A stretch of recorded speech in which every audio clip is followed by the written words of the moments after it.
Bem-vindo ao podcast Estrangeiros e Peregrinos. A mensagem de hoje será apresentada por Dennis Allen. Na mensagem de hoje, vamos continuar refletindo sobre o casamento. No final do episódio, eu darei a resposta à pergunta 574. Mas primeiro, vamos voltar para Gênesis, capítulo 1. O primeiro capítulo da Bíblia relata a obra de Deus na criação do mundo. A última parte dessa obra foi a criação dos seres humanos. Diz Gênesis capítulo 1, versículo 26 e 27. E Deus disse, façamos o ser humano à nossa imagem, conforme a nossa semelhança.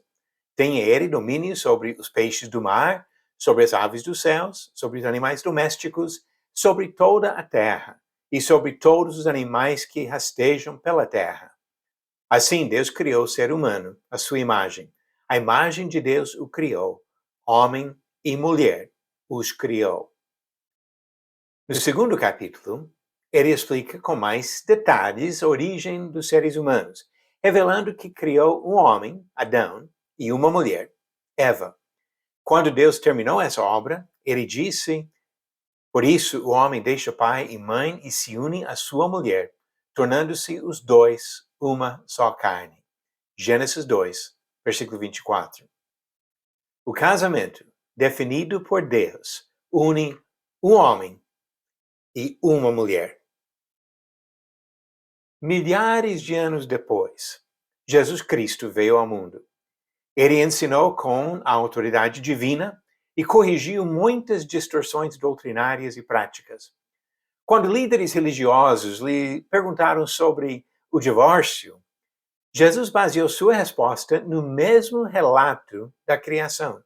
Ele disse, vocês não leram que o Criador, desde o princípio, os fez homem e mulher, e que disse, por isso o homem deixará o seu pai e a sua mãe, e se unirá à sua mulher, tornando-se os dois uma só carne.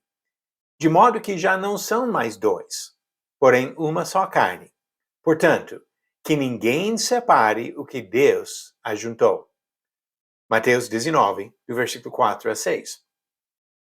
O casamento, defendido por Jesus, é a união de um homem e uma mulher. Poucas décadas mais tarde, o apóstolo Paulo ensinou sobre o casamento e escreveu, eis porque o homem deixará o seu pai e a sua mãe e se unirá à sua mulher, tornando-se os dois uma só carne. Efésios capítulo 5, versículo 31. O casamento, ensinado pelo apóstolo Paulo, é uma relação exclusiva de um homem e uma mulher. Esses ensinamentos na Bíblia revelam claramente a intenção do Criador. Pessoas que defendem a poligamia ou a poliandria, um homem com mais de uma mulher ou uma mulher com mais de um homem, fogem do plano de Deus. Pessoas que incentivam o casamento de duas pessoas do mesmo sexo rejeitam a palavra de Deus. Pessoas que se unem na intimidade sexual sem o compromisso do casamento ignoram a intenção do Criador. Pessoas que desmancham um casamento lícito, formado conforme a vontade de Deus, desobedecem ao próprio Senhor. Por outro lado, quando um homem assume um compromisso exclusivo de casamento com uma mulher, os dois formam uma nova unidade que deve durar a vida toda. Nesta união, encontramos uma das maiores bênçãos que Deus tem dado aos seres humanos e a relação mais íntima possível entre dois seres humanos. No plano original de Deus, no ensinamento de Jesus e no ensinamento do apóstolo Paulo, um homem se junta a uma mulher no casamento e os dois continuam juntos durante a vida toda.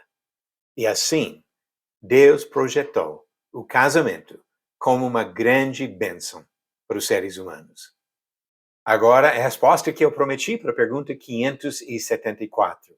Qual dos seguintes patriarcas viveu mais tempo? 4 gerações aqui. A. Abraão, B. Isaac, C. Jacó ou D. José.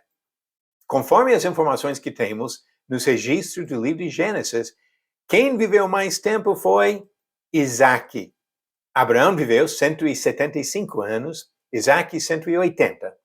Jacó, 147, e José apenas 110, e o tempo de vida estava diminuindo nesse período, depois do dilúvio. Então, dos 4 citados aqui, Isaac, que viveu mais tempo. Agora, a nova pergunta. Paulo recomendou aos irmãos de Roma qual mulher que servia na igreja de Cencreia. Alternativas: A. Safira, B. Lídia, C. Priscila ou D. Febe. A resposta no final do próximo episódio. Se você já se casou conforme o que Deus revela nas Escrituras, continue firme no seu compromisso de casamento. E vamos respeitar os casamentos dos outros, porque quando um homem se une a uma mulher, conforme Deus ensinou, não devemos separar o que Deus ajuntou. Vamos respeitar esse plano maravilhoso que Deus revelou para o nosso bem. Obrigado por nos acompanhar nessa jornada pelas Escrituras. Volte amanhã para ouvir mais uma mensagem do podcast Estrangeiros e Peregrinos.